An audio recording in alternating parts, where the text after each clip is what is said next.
Hi കൂട്ടുകാരെ, പുതിയൊരു വീഡിയോയിലേക്ക് എല്ലാവർക്കും സ്വാഗതം.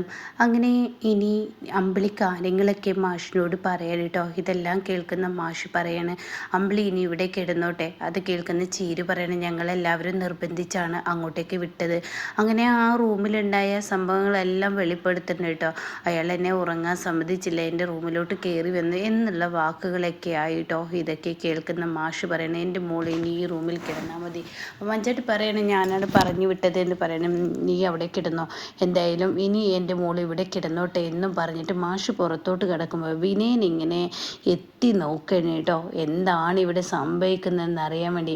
അങ്ങനെ വിനയൻ്റെ ആ എത്തി നോട്ടം മാഷിന് വല്ലാത്ത ദേഷ്യം പിടിക്കുന്നുണ്ട്. അങ്ങനെ വിനയനെ ഒന്ന് നോക്കുമ്പോൾ വിനയൻ അവിടെ നിന്നോടത്ത് നിന്ന് തിരിയാണ് കേട്ടോ. ഈ സമയം രഘു പതിയെ റൂമിൽ നിന്ന് ഇറങ്ങി വരാൻ. രഘു ആകെ നാണം കെട്ട് തല താഴ്ത്തി നിൽക്കുകയാണ്. അപ്പോഴേക്കും വിനയൻ ഇങ്ങനെ നോക്കുന്നുണ്ട് മാഷാണെങ്കിലോ വിനയൻ ഇങ്ങനെ തുറിച്ച് നോക്കി രഘുവിൻ്റെ അരികിലോട്ട് ചെല്ലണം കേട്ടോ. ഈ സമയം രഘു ആണെങ്കിലോ അമ്മാവ എന്ന് പറഞ്ഞ് വിളിക്കുമ്പോഴേക്കും എന്താടാ ഇവിടെ നടന്നുകൊണ്ടിരിക്കുന്നത്, സത്യത്തിൽ എന്താണ് ഇവിടെ ഉണ്ടായിക്കൊണ്ടിരിക്കുന്നതെന്ന് ചോദിക്കുമ്പോൾ അമ്മാവ ഞാനൊന്നും സംസാരിച്ചില്ല, ഞാനൊന്നും അവളോട് ചെയ്തില്ല, ഞാൻ അവളോട് കാര്യങ്ങൾ പറഞ്ഞ് മനസ്സിലാക്കുന്ന ഈ രീതിയിലാണോ എന്ന് ചോദിക്കുമ്പോൾ ഉടൻ തന്നെ രഘു പറയാണ്, അത് പിന്നെ അതെ നീ ഒരു കാര്യം ചിന്തിച്ചോ, അമ്പിളി ഗാർഹിക പീഡനത്തിന് നിൻ്റെ പേരിൽ കേസ് കൊടുക്കാനാണ് പോകുന്നതെന്ന് പറയട്ടോ. ഇത് കേൾക്കുന്ന വിനയനും കൂടിയിട്ടുള്ള ഒരു കൊട്ടാണെന്ന് വിനയന് മനസ്സിലായി. അങ്ങനെ വിനയൻ നിന്ന് പരിങ്ങാണ്. അപ്പോൾ രഘു പറയാനും ശരിയാണ്, ഞാൻ എന്തോ വലിയ തെറ്റ് ചെയ്തു എന്നുള്ളതാണ് ഇപ്പോൾ അമ്പിളിയുടെ മനസ്സിൽ. എന്നാൽ അമ്മാവിനും അറിയാം, മറ്റുള്ളവർക്കും അറിയാം ഞാൻ ഒരു തെറ്റും ചെയ്തിട്ടില്ല, ഞാൻ ആരോടും ഒരു തെറ്റും ചെയ്തിട്ടില്ല. അമ്മയുടെ കാര്യമാണെങ്കിൽ അമ്മാവിനും എൻ്റെ കൂടെ വന്നിട്ട് നോക്കിയതല്ല. ആ സമയം അവിടെ ആമയോട് ഞാനൊരു തെറ്റും ചെയ്തിട്ടില്ല, അമ്പിളിയോട് ഒരു തെറ്റും ചെയ്തിട്ടില്ല എന്ന് അമ്മാവിനും അറിയാം. പക്ഷേ അമ്പിളിയുടെ കണ്ണുനീർ കാണുമ്പോൾ അമ്മാവൻ എന്നെ അങ്ങ് മറക്കുന്നു, അതാണ് ഇവിടെ സത്യത്തിൽ ഉണ്ടാകുന്നത്. അതുകൊണ്ട് ഞാൻ ഇനി ഇവിടെ നിൽക്കേണ്ട ആളല്ല, ഞാൻ ഈ വീട്ടിൽ നിന്ന് ഇറങ്ങിപ്പോകുന്നെന്ന് പറയാം കേട്ടോ. ഇത് കേൾക്കുന്ന മാഷ് പറയണേ, ഇറങ്ങിപ്പോവാനാണെങ്കിൽ അത് നിനക്ക് ആവാം, നീ ഒരു കാര്യം ചിന്തിക്കണം, നിൻ്റെ ഭാര്യയുടെ തെറ്റുകൾ മാറ്റേണ്ടത് നിൻ്റെ ആവശ്യമാണ്. അപ്പോഴേക്കും വിനയം പറയണേക്ക് കേട്ടാ, എടുത്ത് ചാടി തീരുമാനങ്ങൾ എടുക്കേണ്ട. അത് കേട്ട വിനയനെ അങ്ങ് ദേഷ്യത്തോടു കൂടി രഘു പറയണേ, നീ എന്തിനാടാ ഈ ആവശ്യമില്ലാത്ത കാര്യത്തിൽ ഇടപെടുന്നത്, ഇതിൽ നീ ഇടപെടേണ്ട. അത് കേൾക്കുന്ന വിനയൻ അങ്ങ് പോവുകയാണ് കേട്ടോ. എന്നാൽ ഈ സമയം രഘു പറയണേ, ഇനി ഞാൻ ഇവിടെ നിൽക്കുന്നില്ല, ഞാൻ ഈ സമയം ഇവിടെ നിന്നും പോവുകയാണെന്ന് പറഞ്ഞിട്ട് അവിടെ നിന്ന് അങ്ങ് പോവാൻ ഒരുങ്ങുമ്പോൾ ഉടൻ തന്നെ രഘുവിനോട് വിനയം പറയണേ, ഇതേ രഘുവേട്ട പോകുന്നതൊന്നും ഒരു ശാശ്വതമായ തീരുമാനമല്ല എന്ന് പറയട്ടോ. ഇതേ സമയം രഘുവിനോട് മാഷ് ചോദിക്കുകയാണ്, അല്ല നിൻ്റെ ഭാര്യ നിൻ്റെ തെറ്റുകൾ എന്തുകൊണ്ട് മനസ്സിലാക്കുന്നില്ല രഘു, അത് നീ ആദ്യം മനസ്സിലാക്കുക. ഞാനും നീയും തമ്മിലല്ല തെറ്റ്, നീയും നിൻ്റെ ഭാര്യ, ഇത് ഭാര്യ ഭർത്താക്കന്മാർ തമ്മിലുള്ള തെറ്റാണ്, അത് മാറ്റേണ്ടത് നിൻ്റെ ഉത്തരവാദിത്തമാണ്, എൻ്റെ ഉത്തരവാദിത്തമല്ല. അതുകൊണ്ട് നീ നിൻ്റെ തെറ്റ് മനസ്സിലാക്കി അമ്പിളിയെ എങ്ങനെയെങ്കിലും തിരിച്ചു കൊണ്ടുവരാൻ ശ്രമിക്കുകയാണ്. അതിന് ഞാനൊരു തെറ്റും ചെയ്ത, അത് നിൻ്റെ കഴിവുകേട്, എന്തുകൊണ്ട് അമ്പിളി നിന്നെ മനസ്സിലാക്കുന്നില്ല, അത് നീ മനസ്സിലാക്കിയെടുക്കുക എന്നൊക്കെ ഇങ്ങനെ പറഞ്ഞിട്ട് അവിടെ നിന്നും മാഷ് പോകുമ്പോൾ രഘുവേട്ട നാളെ രാവിലെ ആലോചിക്കുക ഇവിടെ നിന്ന് പോണ്ടേന്ന്, ഇപ്പോൾ രഘുവേട്ട മനസ്സമാധാനത്തോടു കൂടി പോയി കിടക്കാൻ നോക്കി എന്നിങ്ങനെ വിനയം പറഞ്ഞ് ഉപദേശിക്കുകയാണ് കേട്ടോ. ഈ സമയം രഘു ഒന്നും മിണ്ടാതെ അകത്തോട്ട് അങ്ങ് പോകുന്നു കേട്ടോ. ഇതേ സമയം കാണിക്കുന്ന കുഞ്ഞമ്മയും അതുപോലെ തന്നെ രവിയാണ്. അവർ ഇങ്ങനെ ചായ കൊടുന്നു കൊടുക്കുകയാണ്. അപ്പോൾ ഹർഷയും ഇവരും ജോത്സ്യനെ കാണാൻ പോയിരിക്കുകയാണെന്നൊക്കെ പറയുമ്പോൾ ഇന്ദ്രൻ കടന്നു വരികയാണ് കേട്ടോ. അപ്പോൾ ഇന്ദ്രനെ കണ്ട ഉടനെ ഇവരെല്ലാവരും ഇങ്ങനെ നോക്കി നിൽക്കുകയാണ്. അങ്ങനെ ഇന്ദ്രൻ വന്നിട്ട് പറയാണ്, അതെ അമ്മ ഉണ്ടോ ഇവിടെ എന്ന് ചോദിക്കണേ. ഇല്ല, അവരവരുടെ ഭാവി തീരുമാനിക്കുന്ന ജോത്സ്യനെ കാണാൻ പോയിരിക്കുകയാണ്, അമ്മയും ഹർഷയും കൂടി. ആണോ, അങ്ങനെ ആയിക്കോട്ടെ. എന്നാൽ ഞാനൊരു കാര്യം പറയട്ടെ, ഞാൻ ഇവിടെ വന്നത് നീ നിൻ്റെ അമ്മയെ കൊണ്ടുപോകാനാണോ, തിരിച്ചു വിളിക്കാനാണോ? അല്ല, എൻ്റെ അമ്മയെ തിരിച്ചു വിളിക്കാനൊന്നും ഞാനില്ല, തിരിച്ചു വിളിക്കത്തുമില്ല.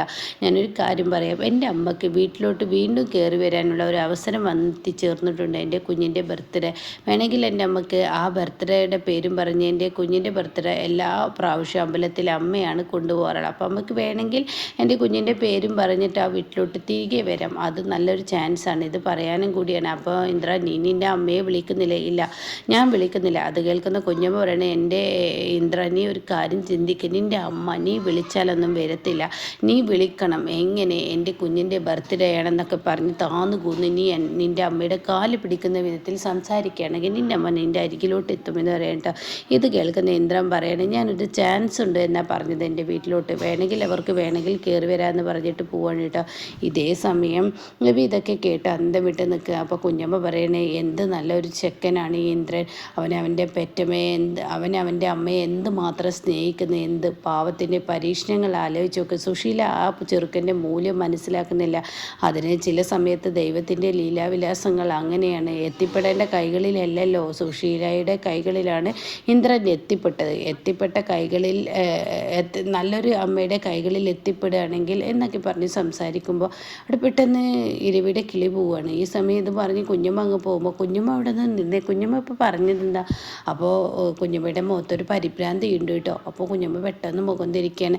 അല്ല, ഞാനിപ്പോൾ എന്ത് പറഞ്ഞു? അല്ല, ഇന്ദ്രൻ എത്തിപ്പെടേണ്ട കൈകളിലല്ല എത്തിപ്പെട്ടതില്ല, ദൈവത്തിൻ്റെ ഓരോ കളികൾ എന്നൊക്കെ ഇങ്ങനെ പറഞ്ഞ് അതെന്താ? അത് പിന്നെ നല്ലൊരു പെറ്റമ്മക്കാണ് ഇതുണ്ടാവുന്നതെങ്കിൽ തീർച്ചയായും അവരാണ് ഇന്ദ്രനെ നോക്കുന്നതെങ്കിൽ ആ അമ്മ ഭാഗ്യവതിയാണ്, നല്ലൊരു അമ്മയായിരുന്നെങ്കിൽ എന്ന അർത്ഥത്തിൽ. ഓ അങ്ങനെയാണോ? അങ്ങനെയായി തോന്നിയില്ല. ഓ അങ്ങനെ തന്നെ, എനിക്ക് അടുക്കളയിൽ പിടിപ്പഴുത് പണിയുണ്ട്, ഞാൻ അങ്ങോട്ടേക്ക് പോട്ടെ എന്നും പറഞ്ഞിട്ട് പെട്ടെന്ന് അവരുടെ മുന്നിൽ നിന്ന് അങ്ങ് പോവാൻ ഒരുങ്ങാണ് കേട്ടോ. അങ്ങനെ കുഞ്ഞമ്മ രക്ഷപ്പെട്ടു എന്ന ഭാവത്തിലാണ്. ഇതേ സമയം ജോത്സ്യൻ്റെ മുന്നിൽ കബഡി നിരത്തി കാര്യങ്ങൾ പറയണ്. ജോത്സ്യൻ പറയണ് കുറച്ച് കാര്യങ്ങൾ കുഴപ്പമാണല്ലോ. കാലാഗ്രഹമൊക്കെ കഴിഞ്ഞതിനെ കുറിച്ച് പേപ്പറിൽ ഞാൻ വായിച്ചു. അത് കേൾക്കുന്ന ഹർഷയും സുശീലയും ഒന്ന് പരിങ്ങിട്ടോ.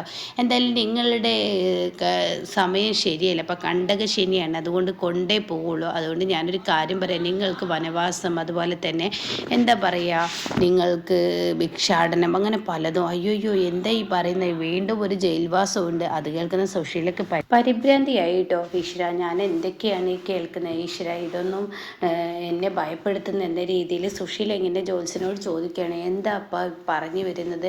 എനിക്ക് വനവാസമോ? അതെ, വീട്ടിൽ നിന്നും അകപ്പെട്ട് വീട്ടിൽ നിന്നും പുറത്താക്കി നിങ്ങൾ എല്ലായിടത്തും അഭയം തേടി ചെല്ലും. അവിടെ നിന്നൊക്കെ നിങ്ങൾക്ക് വേറൊരു സ്ഥലത്തോട്ട് പോകേണ്ട ഒരു അവസ്ഥ വരെ എത്തുന്നുണ്ട്. എന്തായാലും പിന്നീട് ജയിലിലോട്ട് പോകുന്ന ആ അവസ്ഥയൊക്കെ എത്തുന്നുണ്ടെന്ന് പറയുമ്പോൾ സുശീല ഭയപ്പെടുകയാണ് കേട്ടോ. ഇതേ സമയം ഹർഷ പറയണേ, ഇതിനൊന്നും ഒരു പരിഹാരമില്ലേ? എന്ത് പരിഹാരം? പ്രത്യേകിച്ച് ഒരു പരിഹാരമില്ല. എന്നാൽ ഞാനൊരു കാര്യം ചോദിക്കട്ടെ, ഭിക്ഷ യാചിക്കുന്നതിനെ കുറിച്ച് പറഞ്ഞു. ആ ഭിക്ഷാടനം ഞങ്ങൾ എന്തായാലും ദൈവം വെച്ച ആ വിധിയിലോട്ട് പോവാതെ നമ്മൾ തന്നെ അതങ്ങ് ഏറ്റുവാങ്ങിയാലോ? അത് കേൾക്കുന്ന ജോത്സ്യം എനിക്ക് മനസ്സിലായില്ല. അത് എന്തായാലും ഭിക്ഷാടനം ചെയ്താൽ മതി എന്നൊക്കെ ഇങ്ങനെ അമ്പലത്തിൻ്റെ മുന്നിൽ ഭിക്ഷാടനം ചെയ്ത് മക്കളെ അങ്ങ് കൈവശത്താക്കിയാലോ? അതിന് പറ്റിയൊരു നല്ലൊരു തല്ലേ എന്നൊക്കെ ഇങ്ങനെ പറയുമ്പോൾ ഉടൻ തന്നെ ജോത്സ്യം അതൊന്നും ഇത്ര ചെയ്യാൻ പാടില്ല, പിന്നെ നിങ്ങളെപ്പോഴും എൻ്റെ ആളായതുകൊണ്ട് ഞാൻ നിങ്ങൾക്കൊപ്പം നിൽക്കുന്നു എന്ന് പറയുമ്പോൾ സുശീല ഒരു 500 രൂപ കൊടുക്കുന്നുണ്ട്. അതങ്ങ് ജോത്സ്യന് പിടിക്കില്ല. അപ്പോഴേക്കും ഹർഷ വേറെയും പൈസ കൊടുക്കുന്നുണ്ട്. അപ്പോൾ അയാൾ ശരി, നിങ്ങളെന്തായാലും ശരിയാക്കാം, നിങ്ങളുടെ കാര്യം നിങ്ങൾ പോയിട്ട് വാ എന്ന് പറഞ്ഞു വിടണം കേട്ടോ. ഇതേ സമയം വിച്ചു മോനെയും അനുപമയാണ് കാണിക്കുന്നത്. രണ്ടുപേരും ഇങ്ങനെ പ്രാർത്ഥിക്കുകയാണ്. അങ്ങനെ തൻ്റെ പ്രസാദമൊക്കെ ഇട്ട് കൊടുത്തിട്ട് ഇങ്ങനെ നിൽക്കുമ്പോൾ അങ്ങോട്ടേക്ക് സത്യൻ അതുപോലെ സോന ശ്യാമൊക്കെ കയറി വന്നിട്ട് സോന പറയുന്നത്, വിച്ചുമോനെ പിറന്നാൾ സമ്മാനം ഇതാ എന്നൊക്കെ പറഞ്ഞ് കൊടുക്കുകയാണ്. ആ സമയം സത്യം പറയണേ, എൻ്റെയും പിറന്നാൾ സമ്മാനം ഉണ്ട് കേട്ടോ, മോനിക്ക് വൈകുന്നേരം കേക്ക് വരും എന്ന് പറയണം. അപ്പോഴാണ് ഇന്ദ്രൻ അങ്ങോട്ടേക്ക് കയറി വരുന്നത്. ഇന്ദ്രനെ കണ്ടുകൊടുന്ന ഇവരെല്ലാവരും ഇന്ദ്രൻ്റെ അരികിലോട്ട് പോവാണ്. അപ്പോൾ അനുപമ ചോദിക്കുകയാണ്, ഇന്ദ്രേട്ടൻ കേക്ക് എന്തെങ്കിലും ഓർഡർ ചെയ്തോ എന്ന് ചോദിക്കുകയാണ്. ഇല്ല, നമ്മൾ അമ്പലത്തിൽ പോകുമ്പോൾ ചെയ്യാമെന്നാണ് കരുതിയത്. അപ്പോൾ അത് കേട്ട ഉടൻ തന്നെ എന്നാൽ വേണ്ട, സത്യൻ ഓർഡർ ചെയ്തിട്ടുണ്ട്, ഞാൻ അത് ചെയ്തിട്ടുണ്ട് എന്ന് പറയുന്നത്. കേക്ക് വൈകിട്ട് ഇവിടെ എത്തും എന്ന് പറയുന്നത്. ഞാനൊന്ന് ഫ്രഷായി വരട്ടെ.